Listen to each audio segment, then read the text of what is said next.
আসসালামু আলাইকুম। Crown cement সকালের খবরে আমন্ত্রণ জানাচ্ছি আমি ইসমত মিলি। ত্রয়োদশ জাতীয় সংসদ নির্বাচন ও গণভোটের তফসিল ঘোষণা হচ্ছে আজ সন্ধ্যা ৬টায় জাতির উদ্দেশ্যে ভাষণে এই বিষয়ে বিস্তারিত জানাবেন প্রধান নির্বাচন কমিশনার এএমএম নাসির উদ্দিন। এরই মধ্যে তার ভাষণ রেকর্ডও করা হয়েছে।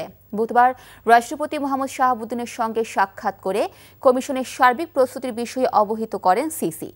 সব দলের সমসুযোগ নিশ্চিতকরণ, আইন শৃঙ্খলা পরিস্থিতির উন্নতিতে ম্যাজিস্ট্রেট নিয়োগ, ভোট কেন্দ্র স্থাপন ও ভোট গ্রহণ নির্বিঘ্ন করতে সব ধরনের ব্যবস্থা নিশ্চিত করার প্রতিশ্রুতি দিয়েছে ইসি।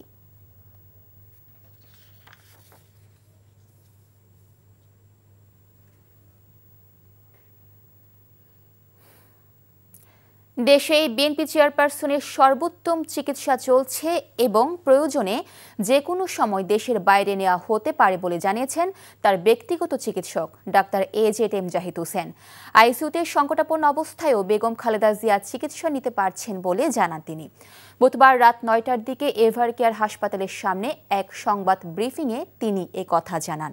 ডাক্তার জাহিদ বলেন, গত শুক্রবার মেডিকেল বোর্ডের পক্ষ থেকে খালেদা জিয়াকে দেশের বাইরে নেওয়ার সিদ্ধান্ত হয়েছিল, কিন্তু এয়ার অ্যাম্বুলেন্সের কারিগরি ত্রুটি ও বেগম খালেদা জিয়ার স্বাস্থ্যের অবস্থা সে সময় ফ্লাই করার উপযুক্ত না থাকায় তাকে দেশের বাইরে স্থানান্তর করা হয়নি। তিনি আরও বলেন, তার চিকিৎসার জন্য গঠিত মেডিকেল বোর্ড সার্বক্ষণিকভাবে চেষ্টা করে যাচ্ছেন যেন সর্বোত্তম সেবা নিশ্চিত করা যায়। পৃথিবীর মধ্যে সবচেয়ে ভালো চিকিৎসা যেন তিনি পেতে পারেন সেজন্য চিকিৎসকদের পরামর্শক্রমে চিকিৎসা অব্যাহত রয়েছে। এখানে রেখেও সকল পর্যায়ের চিকিৎসকদের দেশে বিদেশের তাদের পরামর্শক্রমে ওনার চিকিৎসা অব্যাহত রয়েছে এবং আমরা খুবই আশাবাদী, মেডিকেল বোর্ডের সম্মানিত সকল সদস্যরাও আশাবাদী যে ওনার সুচিকিৎসা নিশ্চিত করা যাবে এবং পরবর্তীতে হয়তো ওনাকে যে কোনো সময়ে প্রয়োজনে দেশের বাইরেও নিয়ে যাওয়া হতে পারে। ডাক্তাররা যে চিকিৎসা দিচ্ছে সেটি উনি গ্রহণ করতে পারছেন এবং সেটি উনি নিয়ে সত্যিকার অর্থে রেসপন্স করছেন। ২১ ঘণ্টাতেও উদ্ধার হয়নি রাজশাহীর তানুরে গভীর গর্তে পড়ে যাওয়া শিশু সাজিদকে অক্ষত অবস্থায় উদ্ধারে এখনও চেষ্টা চালাচ্ছে ফায়ার সার্ভিসের 5টি ইউনিট।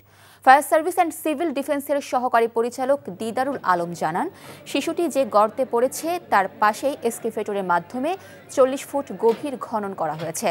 এখন ফায়ার সার্ভিসের রেস্কিউ টিম খনন করা গর্ত থেকে সেই গর্তে সুড়ঙ্গ করছে। সুড়ঙ্গ করার পর ওই গর্তে যদি শিশুটিকে পাওয়া না যায় তাহলে আর খনন করা সম্ভব হবে না। নলকূপের ভেতরে যে কোনো জায়গায় আটকে থাকার সম্ভাবনা আছে শিশুটির। এদিকে উদ্ধার তৎপরতাকে কেন্দ্র করে ফায়ার সার্ভিস, মেডিকেল টিম ও স্থানীয় প্রশাসন তদারকি করছে। গতকাল দুপুরে পরিত্যক্ত গভীর নলকূপের গর্তে পড়ে যায় 2 বছরের শিশু সাজিদ। আমি সামনে হেঁটে গেছি, আমার পোলাটা পিছে পিছে যাচ্ছিল, যাতে লাগে পিছলা পড়ে গেছে। আমি পিছে ঘুরে তাকায় দেখছি ছাওয়াল আমার মা করে ডাকছে। আমি পিছে ঘুরে তাকায় দেখছি ছাওয়াল নাই, গর্তে থেকে মা করে ডাকছে। একটা সময় খবর পাই আমরা জনবল নিয়ে টার্নআউট নিয়ে আমরা আসি, এখানে ঘটনাস্থলে আসার পরে দেখি এই অবস্থা। গভীর একটা নলকূপে একটা ছোট বাচ্চা পড়ে গেছে, আওয়াজ শোনা যাচ্ছে আর কি। সিরাজগঞ্জ সদর উপজেলার খোকসাবাড়িতে হারান আলী শেখ নামে এক ভ্যান চালককে পিটিয়ে হত্যা করা হয়েছে। এ ঘটনায় নিহতের ছেলে ইকবাল হোসেন বাদী হয়ে বুধবার রাতে থানায় অভিযোগ দায়ের করেছেন। নিহতের ছেলে ইকবাল হোসেন বলেন, দীর্ঘদিন থেকে বোন শাপলা খাতুন ও বোন জামাই আবুল কালামের মধ্যে পারিবারিক বিরোধ চলে আসছিল। এ নিয়ে বুধবার বোন জামাইয়ের বাড়ি খোকসাবাড়ি ইউনিয়নের ব্রাহ্মণগাতি গ্রামে সালিশি বৈঠক হয়। বৈঠকের শেষ দিকে বোন জামাই পরিবারের লোকজন নিয়ে পরিকল্পিত হামলা করে। হামলায় বাবা মা সহ পরিবারের 4 সদস্য আহত হয়। তাদেরকে উদ্ধার করে সিরাজগঞ্জ জেনারেল হাসপাতালে নিলে চিকিৎসক বাবা হারান আলী শেখকে মৃত ঘোষণা করেন। দ্রুত কমছে তাপমাত্রা। উত্তরের জেলা পঞ্চগড়ে চলছে মৃদু শৈত্যপ্রবাহ। তাপমাত্রার পারদ নেমে এসেছে এক অঙ্কের ঘরে। তেঁতুলিয়া আবহাওয়া পর্যবেক্ষণ কেন্দ্রের ভারপ্রাপ্ত কর্মকর্তা জিতেন্দ্রনাথ রায় জানান, সকাল 9টায় 8.9 ডিগ্রি সেলসিয়াস তাপমাত্রা রেকর্ড করা হয়েছে। রাত থেকে সকাল পর্যন্ত মৃদু শৈত্যপ্রবাহ বয়ে যাচ্ছে। আগামী সপ্তাহে শৈত্যপ্রবাহের পাশাপাশি ঘন কুয়াশার পরিমাণ আরও বাড়তে পারে বলে জানিয়েছে আবহাওয়া অফিস। এদিকে দিনাজপুরে আজ সর্বনিম্ন তাপমাত্রা 11.6 ডিগ্রি সেলসিয়াস তাপমাত্রা রেকর্ড করা হয়েছে।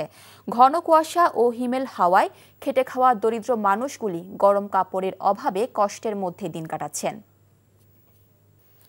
সকালের খবর এটুকুই। এই খবরের ভিডিও সহ আপডেট জানতে ভিজিট করুন এনটিভি অনলাইন www.ntvbb.com।